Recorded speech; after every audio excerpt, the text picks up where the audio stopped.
ایران کا اس سال پر اب تک کا سب سے بڑا حملہ اسرائیلی فوج کے command and intelligence headquarter اور فوجی تنصیبات پر میزائل حملے میں 200 زخمی ہو گئے۔ ایرانی خبر ایجنسی کے مطابق ایرانی حملے کے مرکزی اہداف اسرائیلی فوج کا command and intelligence headquarter اور سورو اسپتال کے قریب اسرائیلی فوج کا انٹیلیجنس کیمپ تھے۔ تہران ٹائم کے مطابق گویام ٹیکنالوجی پارک میں ایک فوجی انٹیلیجنس تنصیب میزائلوں کا ہدف تھی۔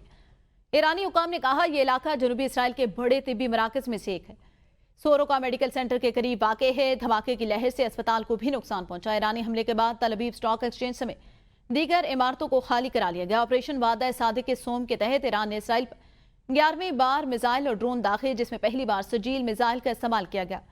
اسرائیل میں ایران کے حملوں میں ہلاکتوں کی تعداد اس وقت 28 ہو گئی۔ حملے میں 200 زخمی ہو گئے۔ ایرانی خبر ایجنسی کے مطابق ایرانی حملے کے مرکزی اہداف اسرائیلی فوج کا command and intelligence headquarter اور سورو کا اسپتال کے قریب اسرائیلی فوج کا انٹیلیجنس کیمپ تھے۔ تہران ٹائم کے مطابق گویام ٹیکنالوجی پارک میں ایک فوجی انٹیلیجنس تنصیب میزائلوں کا ہدف تھی۔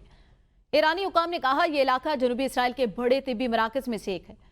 سورو کا میڈیکل سینٹر کے قریب واقع ہے۔ دھماکے کی لہر سے اسپتال کو بھی نقصان پہنچا۔ ایرانی حملے کے بعد تل ابیب اسٹاک ایکسچینج سمیت دیگر عمارتوں کو خالی کرا لیا گیا۔ آپریشن وعدہ صادق کے سوم کے تحت ایران نے اسرائیل پر 11ویں بار میزائل اور ڈرون داغے، جس میں پہلی بار سجیل میزائل کا استعمال کیا گیا۔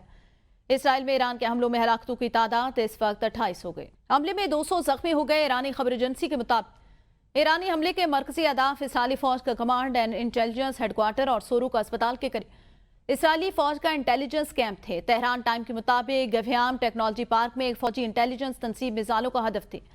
ایرانی حکام نے کہا یہ علاقہ جنوبی اسرائیل کے بڑے طبی مراکز میں سے ایک ہے۔